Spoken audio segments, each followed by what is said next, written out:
Hey everybody, it's Jason Blaha here, and it's time for another Breakfast with Blaha. And today I'm having fat-free Greek yogurt, frozen cherries, almond butter. All right, let's talk about 2-rep, 3-rep maxes and why my position is softened on these. Most of the time that I've been running conjugate, most of the time I've been coaching conjugate, I have generally advocated that for max effort we do 1-rep max. Now at Westside, they do 1, 2, and 3-rep maxes. Right? They vary them up. I have always held the position through this, and I was largely influenced by Dave Tate, and I don't think Dave is wrong here, by the way, in that he has said he has never seen in his career anyone get hurt doing a 1-rep max outside of a competition, like doing the conjugate system, that if the system is run correctly, it doesn't occur. He said it's the 2-rep, 3-rep, 4-rep maxes. 5-rep maxes, really, and I think the higher the reps get on the max work like that, the higher the risk of injury in general. So we come over to looking at, okay, that it makes sense when he explains it. And it's because anyone can stay focused for 1 rep. Anyone can stay focused for 1 rep. We usually agree on this. You can stay tight, everything else. As we do a couple of reps, as we get more fatigued, it's sometimes that fatigue that makes our form degrade, that causes us to fail. And when form degrades, what happens? When really heavy weight's on the bar, this is when there's a higher risk of injury. Now, makes sense. But I'm going to make the argument in the other direction before we're done. I've also kind of pointed out that why are we doing max effort work? Why are we doing it?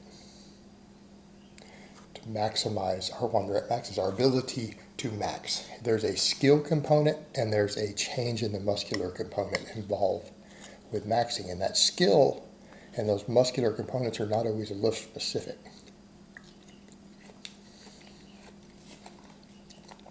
I'll carry over to similar lifts. So really kind of begs the question here,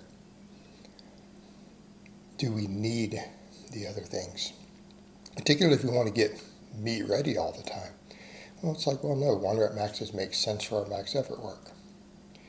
But I'd also argue, do they? What if you don't have a meet coming up the next 3 weeks?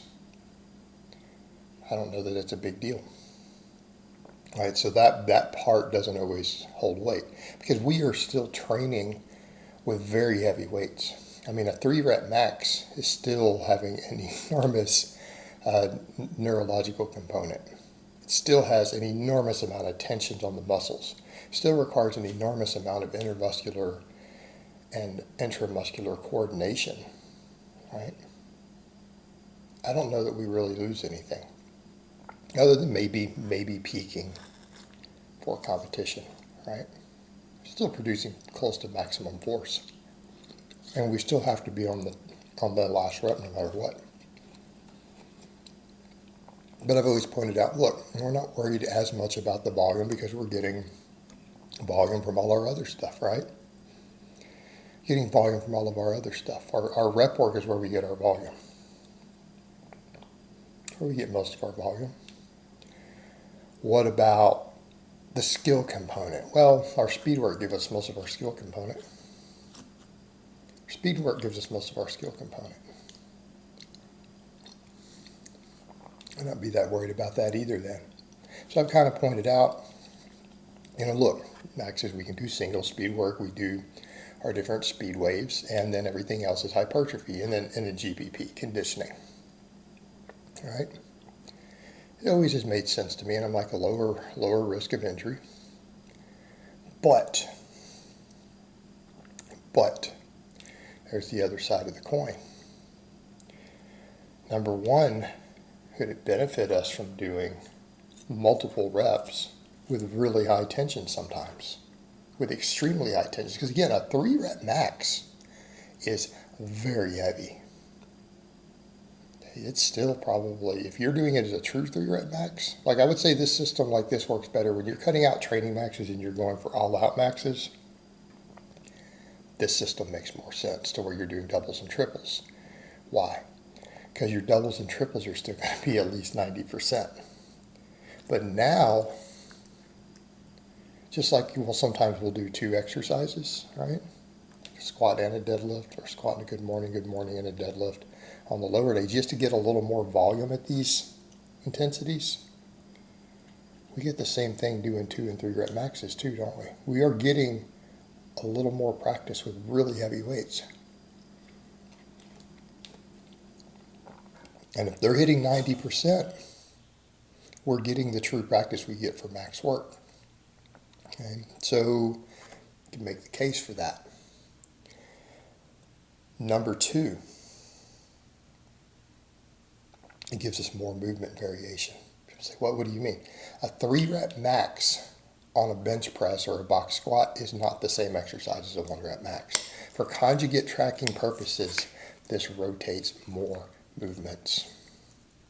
Your form is not the same when you do a 3 rep max or a 1 rep max. It's one reason I tell people, they're like, well, we get practice with form doing a bunch of 5s or a bunch. No, we're not. Practicing form below 90% does not carry over to maxes.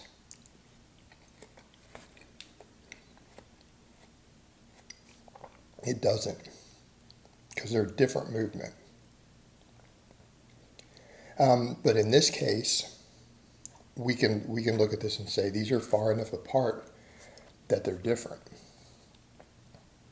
Your form is going to be slightly different. And if the form is slightly different, it's a different exercise for our max purposes. It gives us more variation in our rotation, particularly for people with limited equipment. Okay. So then we address the injury in. And this is the reason I've softened on it. If I felt the injury was high risk, I still wouldn't be willing to soften on this because those other things don't justify it. But when you think about it, let's address first the bracing. Is your lifter experienced? Do you have a lifter who is capable of focusing correctly for a 1 rep max? Calmly, to where you've taught them to be calm. Or if you out there as a lifter, you've learned to be really calm on your max work and not screw your form up because you got psychological arousal. Well, if that's the case, you probably can be tight for 2 to 3 reps. If you have someone who gets nervous, anxious, overly excited on a max, they might still get hurt. Well, you have to have people who've been taught to approach this focused. And if you do that, they can stay tight. The other thing is, though, is that really that big of an injury risk? Meaning, is this what our real concern is? I don't think that it is. What is the accumulating data starting to show us in the weight room? What gets us hurt lifting? It's overuse. If we're keeping all of our training volumes inside our optimal hypertrophy volume, which we've discussed, lifters are recovering, they're sleeping, their diet's good, and we're rotating the max work, are we at real risk of overuse? So just if the form gets slightly squirrely, which happens on conjugate anyway, so we do awkward loads,